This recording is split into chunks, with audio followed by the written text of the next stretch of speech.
Howdy, wrestling fans. Welcome to another edition of Wrestling After Show. Coming at you live and direct from the Reality After Show studios right here in the heart of the Mid-Atlantic territory. I'm Heath Haynes. And I'm Jonny Fairplay. We're here to talk about some wrestling today. Some of the stuff we don't like a little bit more than some of the stuff we do like possibly on this episode of Wrestling After Show.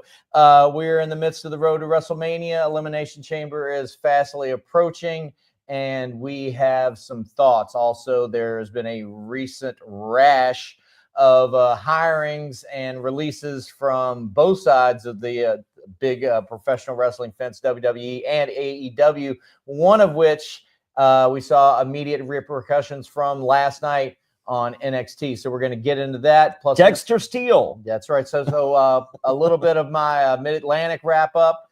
Watch along, rewatch of 1985 as well. But kicking off Fair Play, let's just dive right into these, I want to say hirings and firings, but it's pretty much predominantly firings and releases that are happening mostly with the WWE. We're just going to go down this list, and oddly enough, the last name on this list is probably going to be the one that's going to have the most conversation around it. Sure. But we can talk about were we surprised? Is this going to bite him in the ass? Yeah. So on and so forth. Starting off, Sonya Deville, which I think is a little bit surprising for me. But she's been around for a long time. I think the main story with all these is they're making room for call-ups. Potentially. I think the Sonya Deville more than any other is her tenure. Kind of like the Baron Corbin of it all. Been there for a while. Been there hit the ceiling. 10 years. No ceiling. I think they like her. I think she's great. I think there's more to do with her. She's been there 10 years.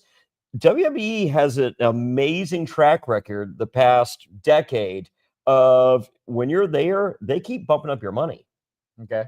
So she's up to, with 10 years on her resume, WWE employee, she's up to a price where it's like, she's great, we love her, but we can't justify that years 11, 12, and 13. Okay. Yeah, for her, I mean, she's been on TV more than a lot of these folks have. Probably, as I'm looking at this list, other than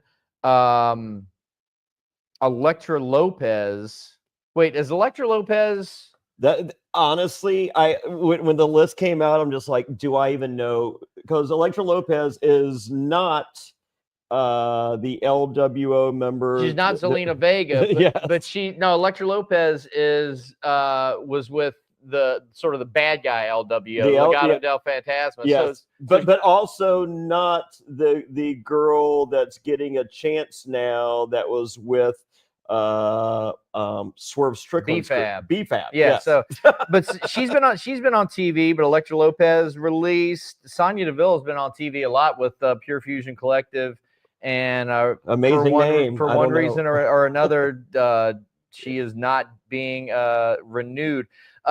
Three other names that real quick, the Sonya Deville and Baron Corbin. Okay, I love Baron Corbin. I think there's something there.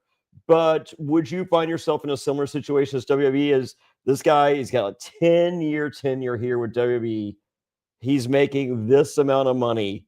We probably can't get this out of him. Do we? Well, that's what I'm saying. They're making room because they want to get people up from NXT. Yeah. And and see how they're going to do. I think it's a lot.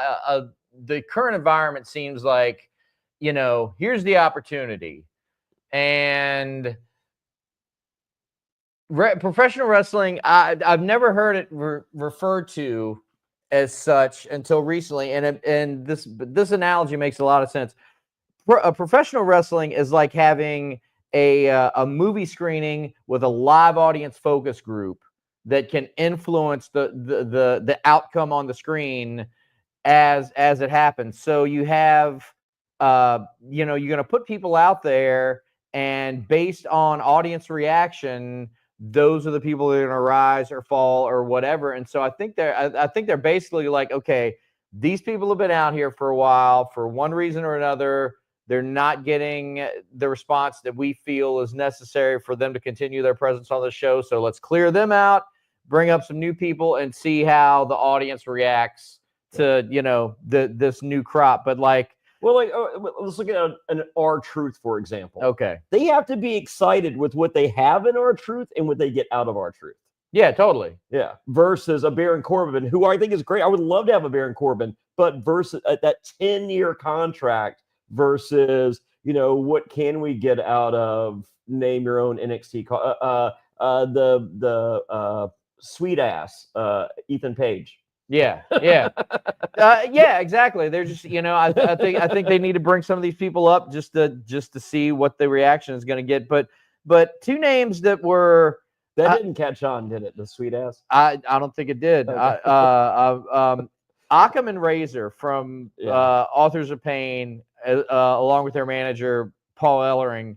Now these guys had an aura, I feel, in NXT. Yes. And there's obviously historically a lot of cases of acts getting super over in NXT coming up to the main roster. The Ascension. And they get their presentation tweaked a little bit, and they don't Rockstar Spud. They don't translate. AOP, however, like I don't feel like, as far as their like presentation with their gear, their entrance or anything, was necessarily massively different from Rockstar from Spud. NXT. I know you're talking about, but that didn't help. Okay, this is what I'm talking about. They get to the main roster, and I guess just like on the bigger stage, they don't seem as imposing. Maybe they're booked a little bit different, but for me, I never saw them as a big a deal on main roster. But you can't blame it on like, well, they put a Ninja Turtle mask on them or something. But now they're gone. Paul Ellering, I get. I mean, what good is a manager that never talks? Yeah, I never loved Precious Paul Ellering back in the day. Sure. I didn't. But he was a real life manager of the Road Warriors. Yeah, I was like, okay, well, that's kind of cool. But no, AOP, the is pretty much the same package, but the Rockstar Spud Drake Maverick of it all was not did not help I think made them less than. Wasn't a huge thing, but it was why they need the cutesy manager, right, when they had Paul Ellering. Well, Paul, when they have Paul Ellering with them, when Paul Ellering got stuck with them in NXT, it's just like, I feel like the aura they were trying to project is this is the 21st century Road Warriors,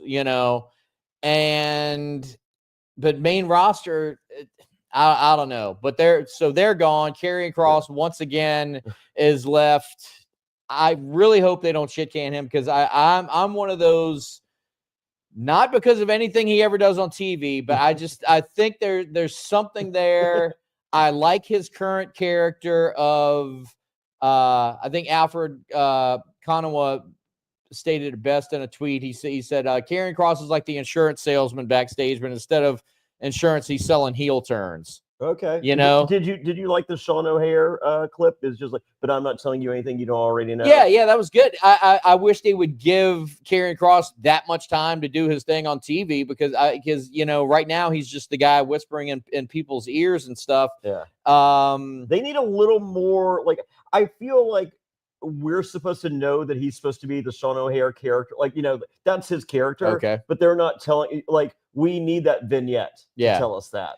And I feel like they hate vignettes. They don't. Yeah, there's Karrion Kross. I think there's a lot that could get over, and he's had plenty of 30-second, like, this is me being menacing backstage kind of thing. That's not what. That's garbage. That's spooky, haha. Yeah, go away. He doesn't need that. He needs something that just defines his character in a more realistic basis. Yeah, who doesn't cheat on their taxes or want to? What are his motivations? What is his role? So maybe perhaps outside of the framework of a stable, and it's just him and Scarlett, maybe his character will function a little bit better. So Occam, Razor, Paul Ellering out the door. Yeah. Blair Davenport recent call up. We saw her in ring on SmackDown a few times. 3 weeks. She was in the U.S. Women's Championship. They teased some stuff backstage. Fixed her hair. I thought her hair was better with bangs. I thought her hair was better with bangs. More the UK look. But so she's out of there. She's already done the AEW thing as B. Priestley. So, AEW is a place to go work, but what's really going to happen? I think out of all these releases, Cedric Alexander probably has the best possible frontier if he goes to AEW, because of course his buddies are there as the Hurt Syndicate. Yeah. And I don't watch a lot of AEW. I watched a couple of the first weeks when they were on Max, and Hurt Syndicate is about the most over together thing on their programming. So if he can, the babyface heels. Yeah. So if he can come out of WWE and go straight into that, I think he's going to be in real good shape. I like the idea of the Hurt Syndicate top players in AEW. Go at Bobby Lashley, champion,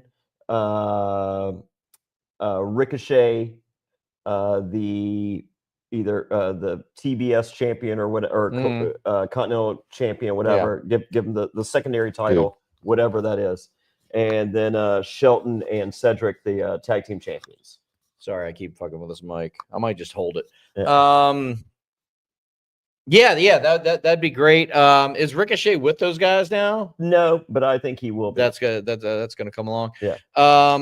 Two other names that aren't right now Lashley and they're the tag champs. They're the tag champs. Lashley and Benjamin. Yeah. Are the but tag I'd like Lashley to give away, just like, here, you can have my half of the, and it's just like, yeah, we can do shit like that because we're the Hurt Syndicate. Yeah. We decide how business gets done here. And now I want the world championship. I love it. Yeah. I love it. Have some fun with it. Because you can't diminish the AEW tag team championships any more than they did from who are the guys? The pink shoe guys. Not Private Party. No. They were no. Private Party. Yeah, no. I thought they did be. Yeah, I thought you were talking about those guys. Yeah. Speaking of another tag teams, also a tag team that had a stint in AEW, but this is when AEW had a deal with Impact. They were Impact tag team champions, but these guys have been, I can't think of a place these guys haven't wrestled. Carl Anderson and Luke Gallows. The Good Brothers. Are they, I don't know. They might just be, podcast hosts. Yeah. I think it's a good run, brother. Those guys have made their money. They've been everywhere at every level, featured at every level. I could see them going back to Impact. I think Impact would be a pretty. They may have burned a bridge on the way out of AEW. Well, like I said, they were when they were featured on AEW programming, they weren't actually technically on the AEW roster. They were Impact, but they came over with Don Callis and that sort of thing. So, maybe they burn a bridge at AEW. I don't know. Those guys, I think they're fine. If they've been smart with their money, I think both of them are going to be fine. Maybe just doing a podcast or really diving into the Southpaw regional wrestling, YouTube channel or something like that. Well, Carl Anderson, he's got his smoking hot Asian wife at home. Sure. And if I'm not mistaken, I think they're both Robert Keller guys. Robert Keller, who we may be in a 3-man booth this weekend in Revolution Wrestling Authority. Okay, Robert Keller guys. Yeah. Robert Keller. Sorry, Robert Keller. I believe trained those guys. Okay, yeah, if I'm not mistaken. North Carolina roots. Is that what you're saying? Sure. Yeah. So I don't know. Maybe Georgia, South Carolina. It's all a thing. It's Southpaw. One half of a tag team. but she's the only one that got released. Isla Dawn, who was just this year tag team champion. a tag team champion. Did you see what's her Alba Fire? Alba Fire. Did you see her? Or was it her? Which one's the Intercontinental champion now? Neither. Okay. Lyra Valkyria is the Intercontinental champion. I feel like one of the posted good riddance. Oh yeah, I did see that. I did see that. Yeah, but that's a joke. That's odd though. So you have your you have like obviously what's presented as a tag team. We're gonna fire this girl, but keep the other girl. I don't know. That's kind of weird. But Giovanni Vinci is gone. I'm okay with that one. Of the Electra Lopez and Giovanni Vinci are the two that I'm like, I stand this. He falls into that category of guys I was talking about last week when we were talking about Andrade, SmackDown guy. You got a 3-hour show. He can obviously work. Yeah. Why don't you just like kind of keep him around? But again, I guess they're making room.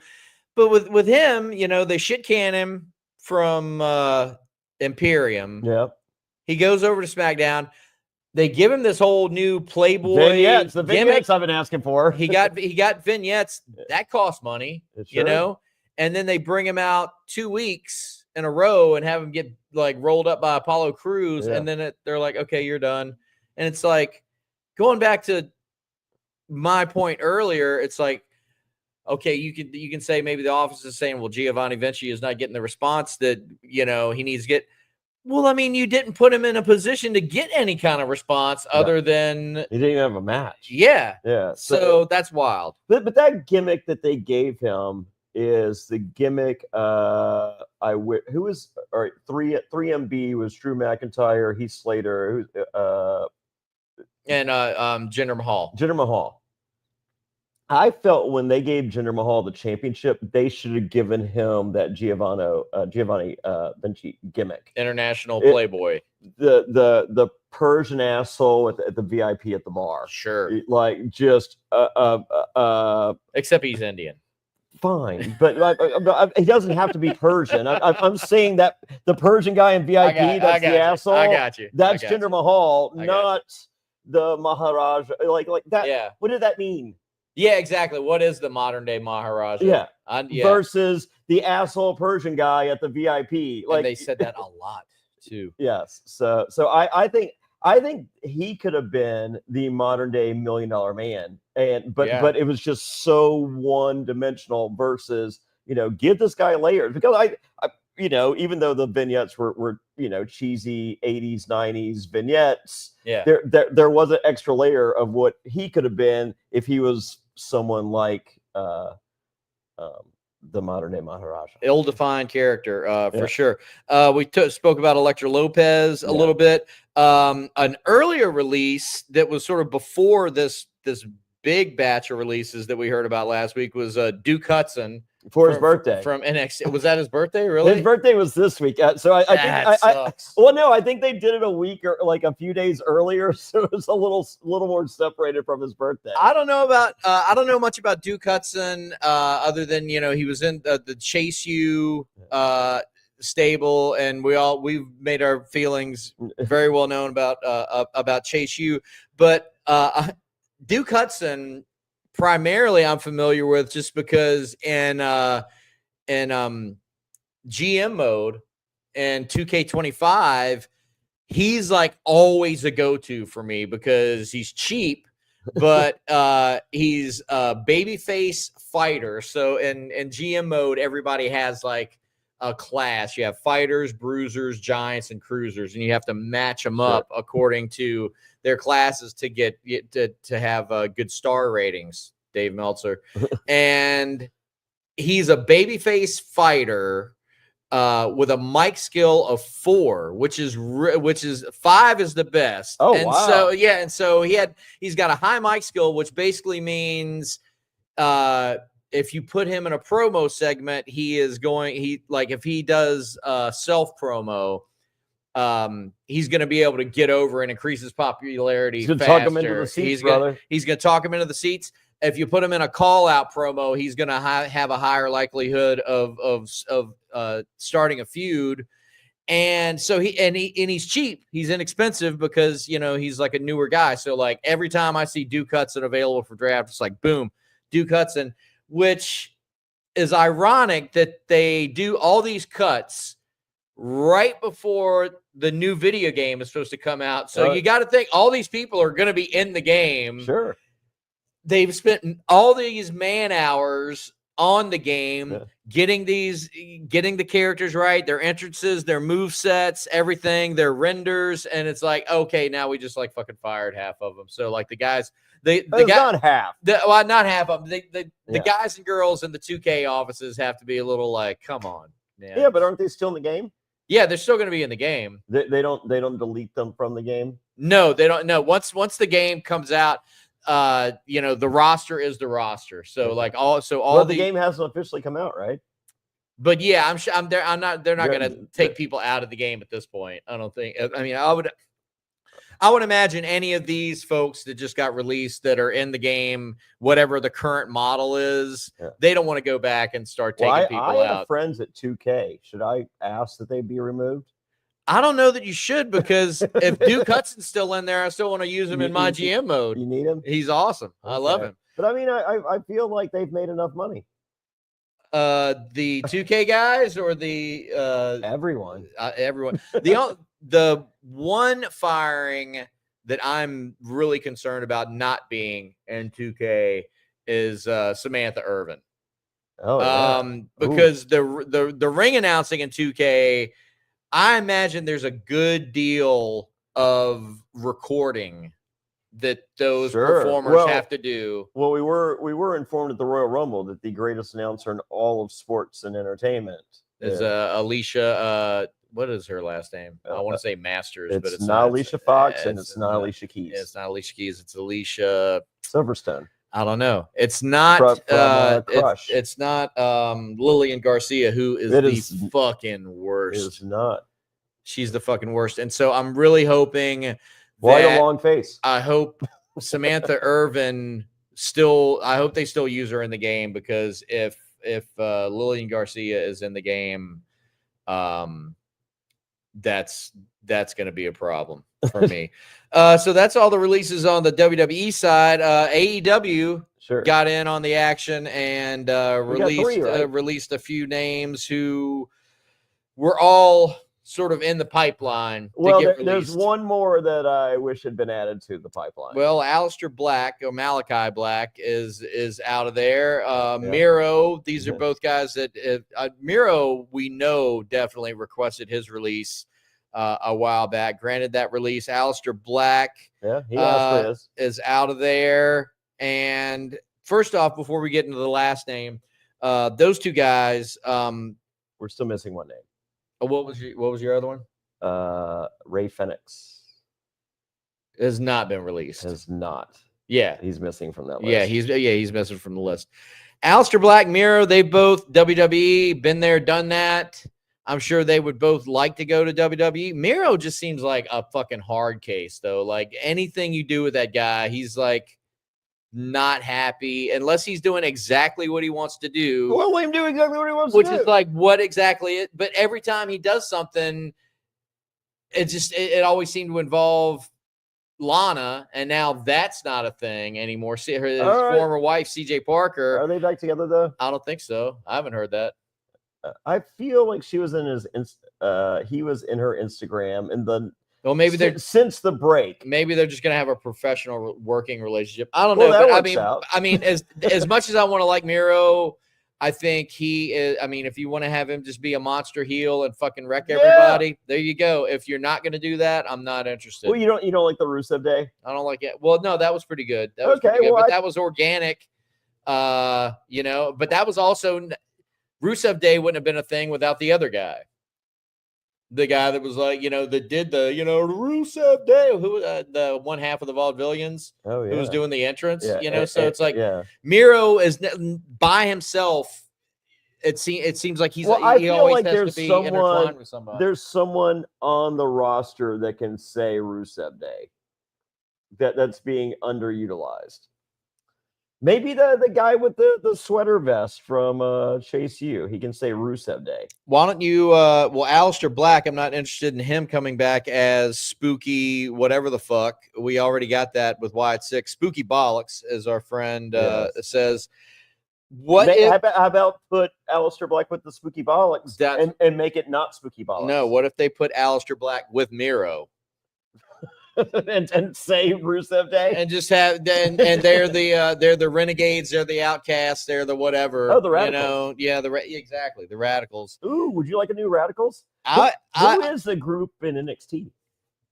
I don't want to see Aleister Black doing more spooky stuff. Okay. So I kind of don't see him. I don't know. These are both guys that I feel like were featured prominently on Triple H's NXT. And at this point, logically, you would kind of think, well, he's going to have something for him to do on the main roster.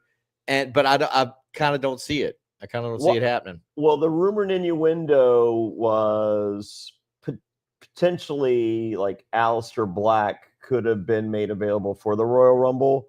And they didn't see him as someone that was special enough to be a Royal Rumble surprise. Mm-hmm. Yeah, I think that's a big dip from where he sees himself and others did 2 years ago. As far as Royal Rumble surprises, I mean, like most of the people that came out that we were supposed to know who they were, nobody knew who they were. Yeah, so Malachi Black, I see what you're saying. And this guy, 3 years ago, got people to boo Cody Rhodes in AEW. Yeah. Speaking of not purposely. Speaking of Cody Rhodes, a guy that has been closely associated with Cody Rhodes for years now, who was also on this AEW release list and made his presence known last night on NXT. We're talking about Absolute Ricky Starks, or Absolute Dexter Steele. Is the rumor and innuendo? Well, yeah, they never said his name. They did not. They never said his name. Which, if they change his name to Dexter Steele, that would be. I don't think that's a good move. That doesn't bode well for Dexter Loomis. Yeah, exactly. They already have one fake Dexter. Why do you need another? But Ricky Starks, a guy that for years has just displayed a lot of potential, a lot of upside. Kind of never really got out of the blocks in AEW for one reason or another, and other than that, seemingly actively held back. Yeah, in AEW. What do you think of the idea? I mean, if this Dexter Steele rumor, if there's any truth to it, okay, Absolute Dexter Steele. This sounds like a porn name, correct? And that's going to be his character? Val Venus 2025. Yeah, I don't think they're going to do that. What? I don't think they're going to do that. And I don't think anybody wants to see it. That's you're not ready for a 2025 Val Venus? No, they're. I mean, what? In this day and age, it wouldn't even be a porn star. It'd be like a male OnlyFans guy. Yeah, they're not going to do that. I don't think. And if they did, then you would know. Okay, something's up with this guy. That, like, there's an expiration date. There's something we don't know that somebody backstage knows about this guy. And yeah, they don't want him to get over. But so Ricky Starks showed up last night, and on maybe NXT. There's a Lanny Poffo element to it. Maybe there is. Shows up last night on NXT, and obviously people knew who he was, so there is recognition there. To change his name at this point, just seemed that seems kind of stupid. I don't hate the name Ricky Starks. I think it's a good it's a good babyface go get him name, and it's also a name, if he turns heel, Ricky. I've always thought he can do. I mean, he could do both. I think the most, he was featured prominently as one half of the tag team with Big Bill over there. But the last time I was really engaged with AEW was when Punk was there, and he was doing stuff with Punk. And did you go to the Collision taping in Greensboro? No, I went to another taping. I guess it was was it Hook versus Ricky Starks? Ricky Starks had the brass band. He brought with him. I remember that. Yeah, I feel like he was feuding with Hook. And at the end of the night, Cody Rhodes came out, and Hook came out, and Cody Rhodes guaranteed that in one day in this building we would see Cody Rhodes versus Hook at the Greensboro Coliseum. Huh. So unless something changes, I feel Cody Rhodes is a liar. We might still see that. You never know. Oh, okay. So glass half full. Ricky Starks and at this particular collision taping in Greensboro, it was one of the last collisions before Punk split. But they had I think this was, in the Owen Hart tournament. I can't remember if they had the week before they had the match where it was Ricky Starks and CM Punk special enforcer Ricky Steamboat. And but he came out that night in Greensboro and just some get up, something you'd expect to see Seth Rollins wearing. Sure. But as opposed to Seth Rollins, Ricky Starks is pulling it off, and he came out, cut an in-ring promo, and I was just like, this guy's great, man. And obviously Punk saw something in him because, he put him on his show, Collision. And so I've thought for years that the Ricky Starks given a proper platform is going to show everybody something, and I hope that I'm right. I hope they don't change his name. That's Dexter's. Hello, ladies. Yes, not down with that. So anyway, that's all the releases. But let us know what you think, Wrestling After Show audience. Leave a comment, and do you think that these releases were called for, not called for? Where do you see the potential for some of these superstars appearing in the future? Yeah. I think the natural inclination is sent with the Impact WWE pipeline now. Probably just send a bunch of them to Impact, learn a new hold. Yeah. All right, fresh painted coat. Well, ladies and gentlemen, moving on in this episode of Wrestling After Show, as I mentioned, we are on the road to WrestleMania, the road to Elimination Chamber.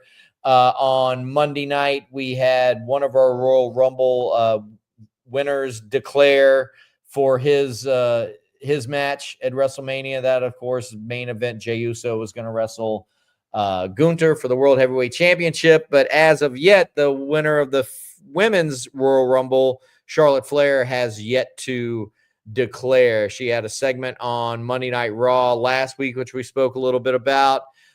She then turned up on NXT to a decidedly friendly reception for the NXT audience. The only place. Yeah.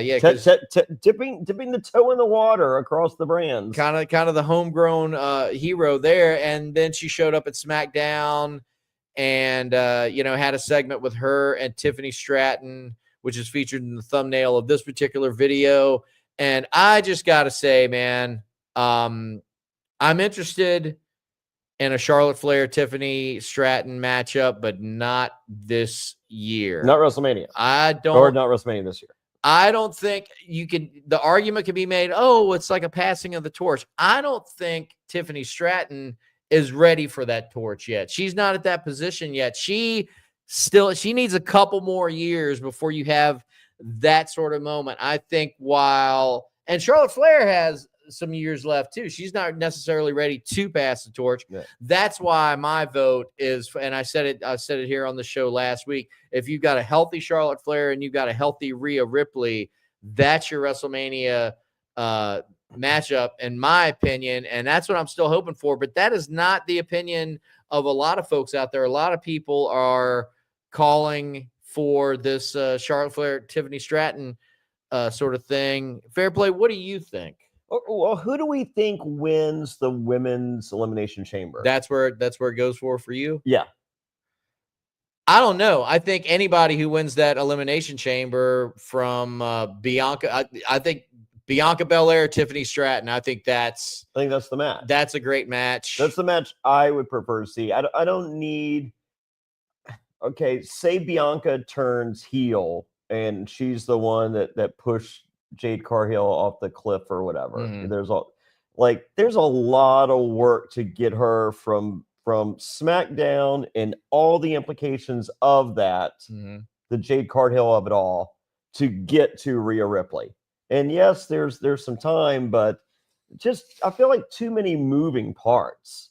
So whereas we can shove Charlotte over here, and it's not shoving. I mean, that is the optimal match. Some people call it one of the greatest women's matches of all time already. Yeah. And so run it back, and then I like a heel Bianca working through all the machinations of Jade Cargill and Naomi and all that, and then on fire, beating all those obstacles in her way that she created from the heel turn, en route to Tiffy, and Tiffy's like, holy shit, like this girl might kill me. And and it can go either way. I mean, so in your scenario, Tiffany Stratton is the babyface. Yeah. See, I don't, as much as the crowd wants to turn her and they are, they're cheering for her, they're behind her. I don't think it's a great idea. I feel like they've already turned her. I think she's a better heel, though. I do too, and I feel like there was much more tread left on that tire. Yeah. But you saw that big tag match. She was on the babyface side. This week it's Nia Jax versus Tiffy. Right. Nia's the bad guy. Yeah. Yeah. I feel the Nia's already Triple H's regime, as great as he is, and I mean. Thank you so much for so many things, Triple H. His heel to face turns are garbage. Yeah, yeah. He has done a poor job. I mean, there's so many instances in which, and don't do this every time because, then you lose the effectiveness of it. But I love the idea of just a piece of shit fucking heel that it's no bones about it. This guy fucking sucks. But he sees someone else do something that just ain't right in his code, and he ain't gonna take it. The switch gets flipped. Yeah, like he touches a woman. He's just like, look, man, I don't give a, I'll screw over every guy. Yeah, you touched a woman, dude. Yeah, you're a piece of shit, and I'm gonna fucking own you for that. There's something to be said, like it can be out of nowhere. It makes a lot of impact, but it might leave you scratching your head where like, where did that come from? If the seeds are planted, and I feel like, the Triple H sort of style of heel turn, it seems to be, it's like this gradual thing, just sort of lets the audience do it. That's fine, but there still needs to be that moment that you're talking about where it's like, whoa, hey, now, come on.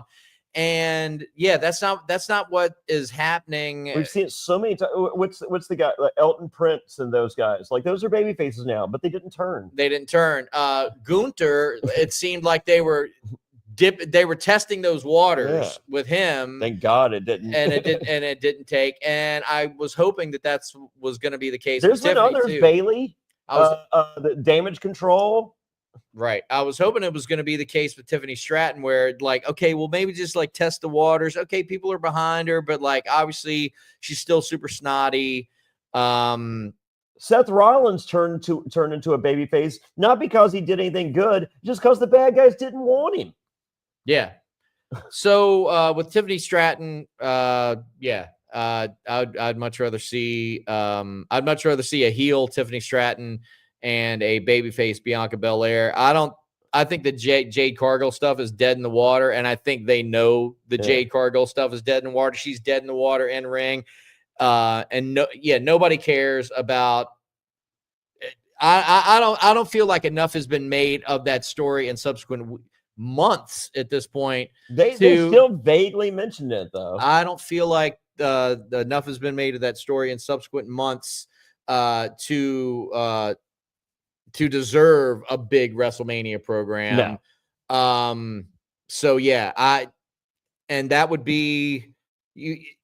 I think that's the only way you're going to turn. But see, I don't even think you would be able to turn Bianca Belair heel off of that because nobody gives enough shits about Jade Cargill, you know, it's not like she's some beloved figure where people are going to instantly turn on Bianca Belair because she, you know, sneak attacked her or whatever. You have to rely on Bianca, you know, bringing the main roster, the EST that we haven't seen from NXT. Yeah, I always felt that, like, I felt she was good at being a heel, but I felt like that EST and NXT was very one note. I don't see it happening with her right now, although I do agree with you that she needs some sort of update and her deal. I'm getting real tired of that, you know, dancing to the ring shit. I mean, I get it, but yeah, she's been, you know, it's like Bayley couldn't stay a hugger forever, you know. Well, who of the Elimination Chamber women is I mean, Bayley's dead in the water right now. I don't know. Yeah, I don't think they're gonna do. I don't think they're gonna do Bayley until I think it's Bianca. I think I think there's still a good chance they do Charlotte and Tiffany, which I don't want to see. And then the question goes to who you want to see work with Rhea. I don't want to see. I don't know. Is it Bayley? In the Gold Watch WrestleMania match, they're really treating Bayley as this like founding father of like, and it's just like, did Bayley turn 50 and no one tell me? I think Bayley recently has been coming across a little better than she had been in previous months. She's all over the place. They had her on they had her on Raw this week. She was on NXT. In the past few weeks, she's going to be on the NXT PLE this weekend in a triple threat match wrestling for that title. NBA All-Star game Friday night. She's doing the NBA All-Star game. So yeah, I think Bayley's like sort of on an upswing. What am I missing? I don't know. She could do it. But what we're describing right now is like a larger sort of frustration that I have right now with WWE. And there's a lot of seeds that are being planted and a lot of possible paths that can be tread. That's not why I watch this show. That's not why I watch these shows. I watch these shows to get storylines advanced. Yeah. And for me, it's very frustrating week after week. It's like, okay, well, this week we want you to think that Cody Punk is a good potential matchup.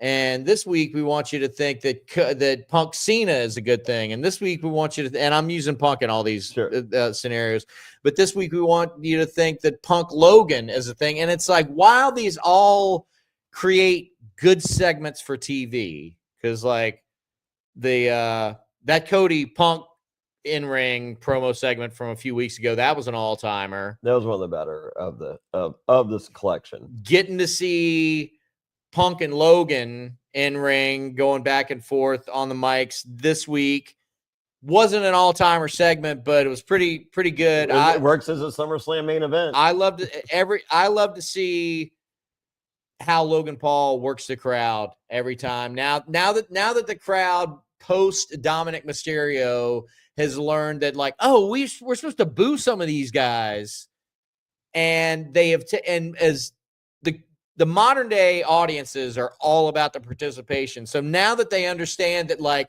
oh, this is the part where we boo. Yeah. Versus these are the guys we boo that they're force feeding us as baby faces, and we're just gonna boo because we hate the presentation. Now that the audience has understood, like, this is the part where you boo.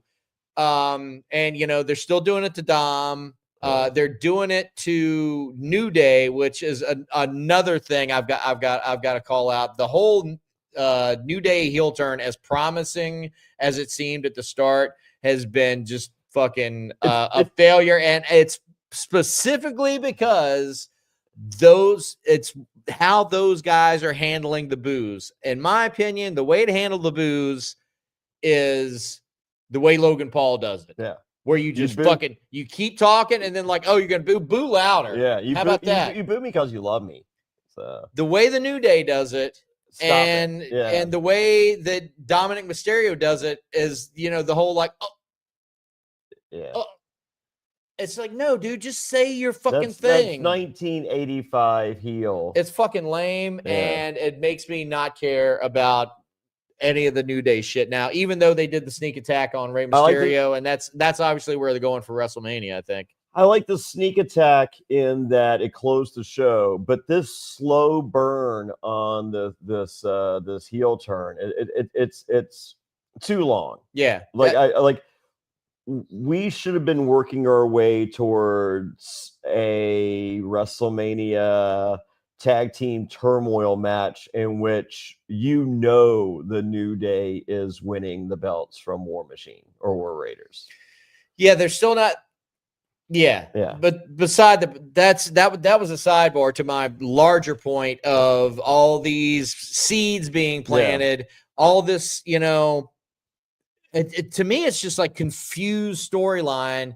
And I get where it's at. It's like, we're going to keep you guessing. That way you're going to keep tuning in. And it's like, no, I don't tune in to have more confusion week after week. And that's really where I feel like I'm at with a lot of this shit. It's like, finally, okay, we have a match. We saw the graphic, Jey Uso, Gunther, WrestleMania. And I guess I'm just ready for some more of these matchups to keep. And I feel like I'm saying this week after week. Well, maybe after next week, we'll have a little more clarity on like where they're going with shit. And it seems like week after week, it's just like, no, now it seems like they might do this. And I guess for some wrestling fans, that's what they like. For me, it's just it's confusion for the sake of confusion, keeping them guessing just for the sake of keeping them guessing. It's not advancing storylines. I'm constantly feel like I'm investing in different things every week. Okay, well now I want to see that. Or maybe now I want to see that. Maybe now I want to see that. And it's like just fucking like, I don't know. What do you think? I think your issue is the problem with the Elimination Chamber. Okay.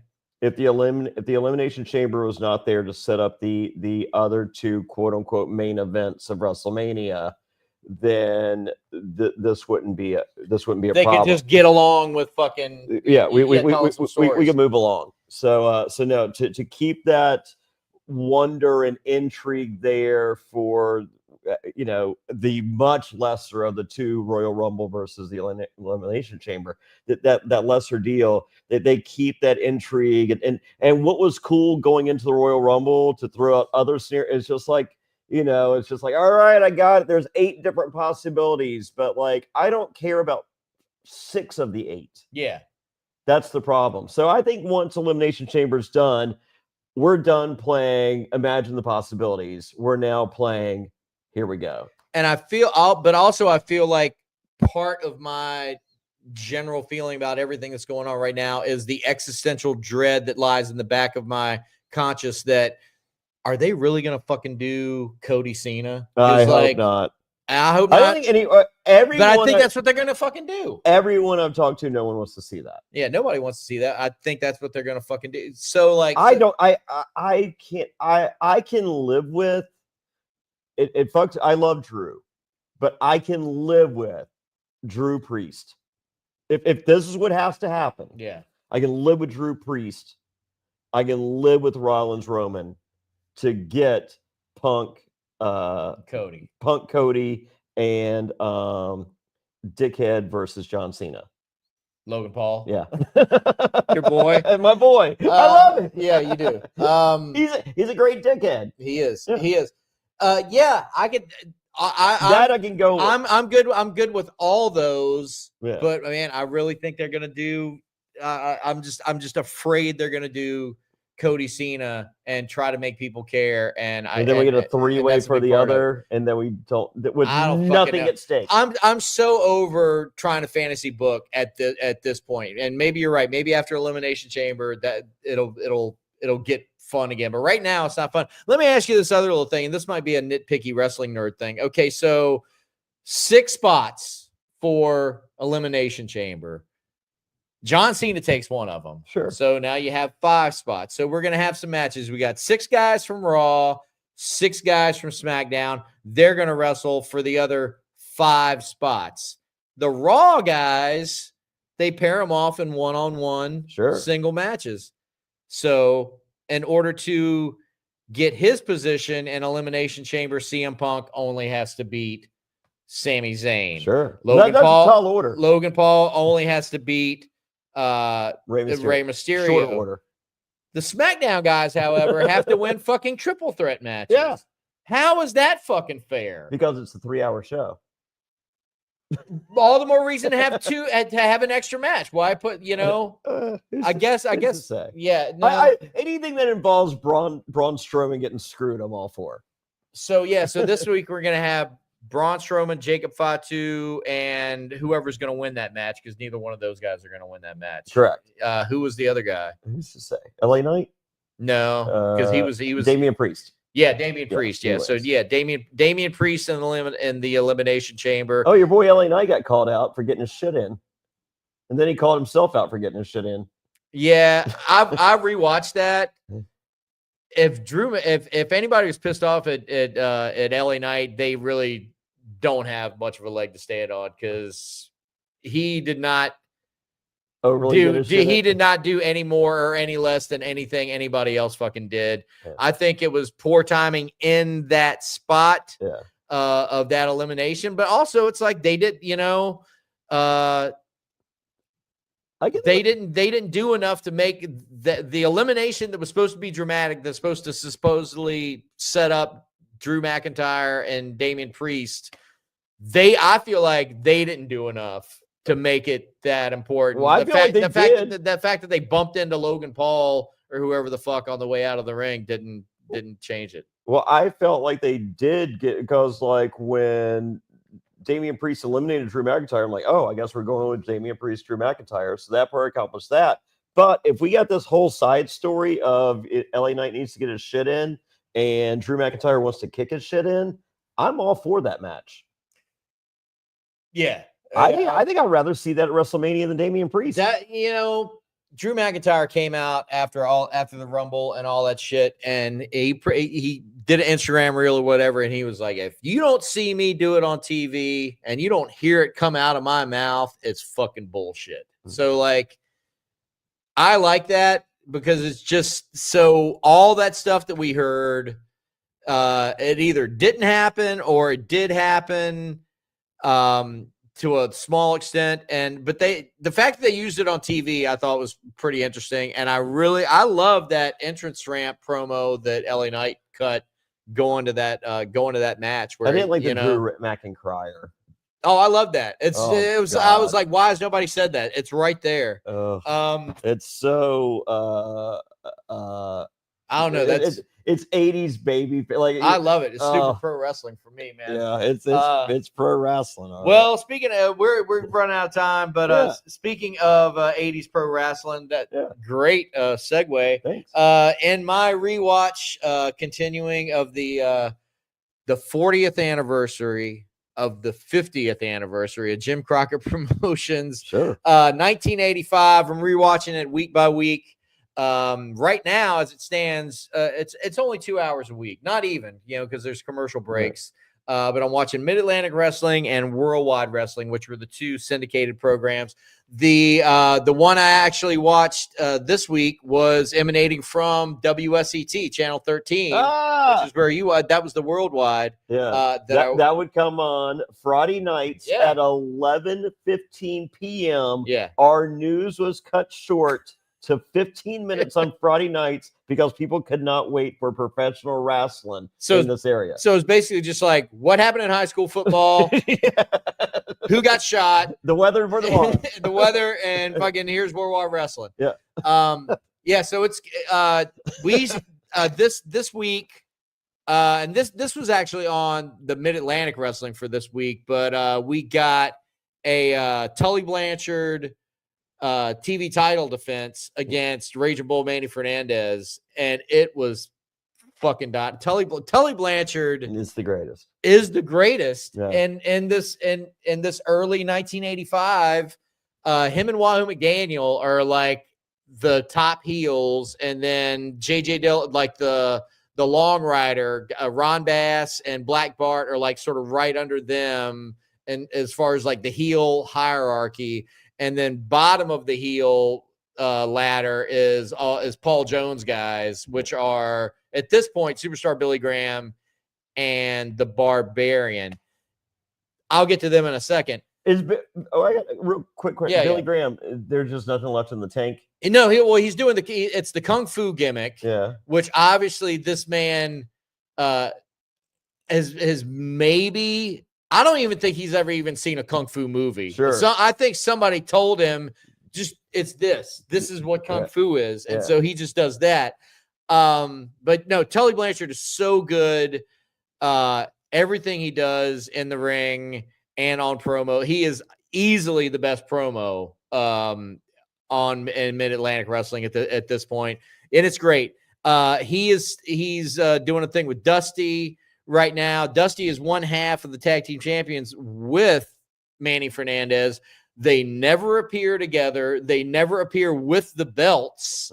And this might have been one of those cases where I think there was a time when Ole Anderson actually absconded with the World Tag Team Championship belts and took them to Georgia. So like, I don't even think they're around right now. But Dusty Rhodes and Manny Fernandez are the tag team champions. They talk about it all the time. You never see them with the belts. They never appear together. So the tag team championships are just not even a thing. Dusty is going after Tully, which makes sense because Tully's Dusty is obviously top babyface. Tully top heel. Wahoo is a heel at this point, and he's right under Tully. He is the United States champion, but he's going after Ric Flair. Yeah, because the United States champion declared you the number one contender. Yeah, the number one contender. Yeah. Absolutely. Flair's still like traveling around, but he came back this week, and so they had an in-ring angle. Magnum TA has set Wahoo McDaniel clearly in his sights. He's shooting for that United States title. And this week we saw a deal where Wahoo McDaniel is getting ready to start a match in the ring. Ric Flair comes out and he's like, fuck this. And he comes in. They start beating the shit out of each other. Tully Blanchard comes in, and now Tully Blanchard and Wahoo McDaniel are beating the shit out of Ric Flair. How wild is that to look at? And then Magnum TA comes in and rescues Ric Flair. It's just so wild to see. And guaranteed Wahoo McDaniel, babyface Wahoo McDaniel, heel Ric Flair. Most towns, if they weren't being watched, Wahoo would drive in Ric Flair. Sure. Yeah, because they were buddies. Yeah. But Flair would just pound beat. Wahoo would pound the beat. Yeah. Wahoo's the reason Ric Flair got his spot in Mid-Atlantic, but like way back in the 70s. Yeah. But so you're getting to see stuff like that. However, some of the downsides, fucking Paul Jones, dude. Yeah. I never thought I'd say this, but Paul Jones doing the Hitler gimmick, much better than upgrade. Yeah. Because holy shit, and I think maybe I said this last week, but like as your tuxedo wearing, cane holding, it's like when he's cutting a promo, it's like I don't know if he just had like bad stage fright, but it seems like he can hardly get the words out. Yeah, and it's brutal. I think he's one of those. I think he had checked out. Like I always felt as though he's a paycheck kind of guy. He like Lawler towards the end. Well, he didn't know the storylines, didn't care the storylines. Give me the names and the cities. Okay, and maybe he would interchange the two babyface and heel because he didn't fucking care. Well, he was a company guy, but it's just like I remember as a kid. And maybe we'll get to this, but I just remember the Paul Jones army freaking out, having a conniption, yelling about fucking Jimmy Valiant, like we're like the bloodthirsty Paul Jones. That's not this guy. That's not this guy. This guy fucking sucks. But but Jimmy Valiant This guy you wouldn't buy a used vacuum cleaner from. It's Jimmy Valiant is getting ready to come back at this point. They keep saying Jimmy Valiant's going to come in. He lost the loser leave town match at Starrcade. So what did he do? Go to Memphis or something? Yeah, he probably went to Memphis. Yeah. Probably go visit some fam. Well, he did part of it is he didn't go anywhere. He was fucking Charlie Brown from out of town. Well, there is that part of it. Yeah, but the other part. And then he probably went and worked in Memphis for a month, and made a shit ton of money. Or not. Well, no, Memphis depends on what Jerry wanted to give him. Well, Memphis was still doing good in '85, I feel like, and whenever Handsome Jimmy showed up, the people were going to turn out at the Memphis Mid-South Coliseum. But it's been awesome, but not much of a time commitment, but I just realized this week, starting in March, the time commitment is going to become a little greater, because in March of 1985 is when Jim Crockett gets the TBS time slot from Vince McMahon and ends up, basically buying Georgia Championship Wrestling at that point. And it becomes, sort of Gordon Soley's still hosting, but you start seeing Crockett guys. So at the end of March, I'm going to have to start watching 3 shows a week. It would have been 4.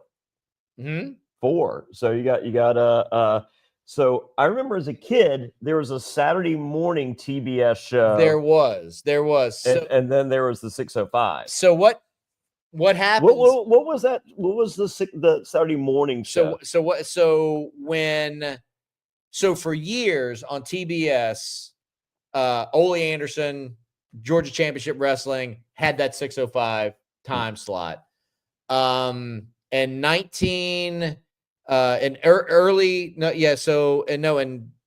summer of '84, Vince McMahon gets a controlling interest in Georgia Championship Wrestling because Jim Barnett and the Briscoes sell him all their shares. Yeah. And so Vince McMahon got that time slot, the Saturday 605. Black Saturday, of course. As sort of a consolation to Ole, Ted Turner gives him Saturday morning 8:30, and he starts.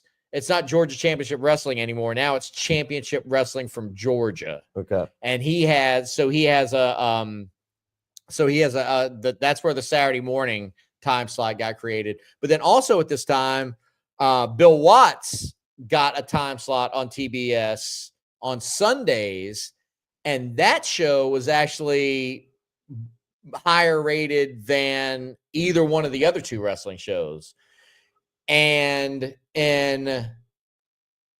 as the story goes, or as the history goes, people were not into the Vince McMahon World Championship Wrestling. Yeah. They wanted him out of there. And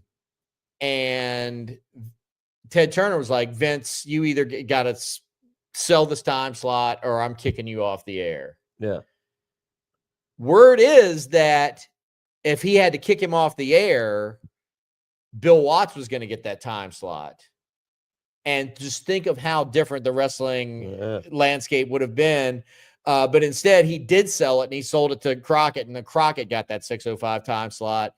I don't know why Bill Watts didn't just stay on the Superstation, but when Crockett got the 605 slot, he also got that Saturday morning slot. So so there was World Championship Wrestling that would come on every Saturday night 605, but in the mornings, the show that you're talking about was just Championship Wrestling, made on the same set, recorded at the same time. Yeah.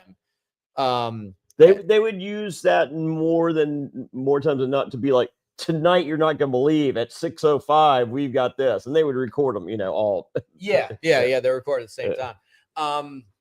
But anyway, so it's funny the little things you remember as a kid. And I'm probably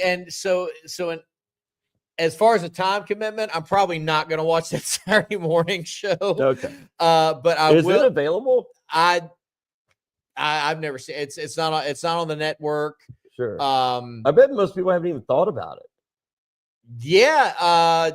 I as hardcore as I was in 86, I never really, if I was up, I would watch it, but I had a buddy who would watch it. And I remember one day he called me and he was like, "You're never going to believe it. It's Dusty Rhodes is the national champion." It was right after the Buddy Landell thing. Sure. Oh, and you're blinking. So Okay. anyway, more to talk about Mid-Atlantic Wrestling next week. His microphone is almost out of juice. I'm almost out of juice. We're going to get out of here. But ladies and gentlemen, we'd like to thank you so much for tuning in to another edition of Wrestling After Show. Please like, share, subscribe, leave a comment. What is your take on the current state of WWE? Too much seed planning, or are they doing I don't know. I guess I want to get them to get to some harvesting real soon. But anyway, for Jonny Fairplay, I'm Heath Haynes. Thank you for tuning in. We'll see you next time here on Wrestling After Show. Get a Cameo. Go to JonnyFairplay.com or Cameo.com/JonnyFairplay. $20. That's it, on sale for Valentine's. Get yours now.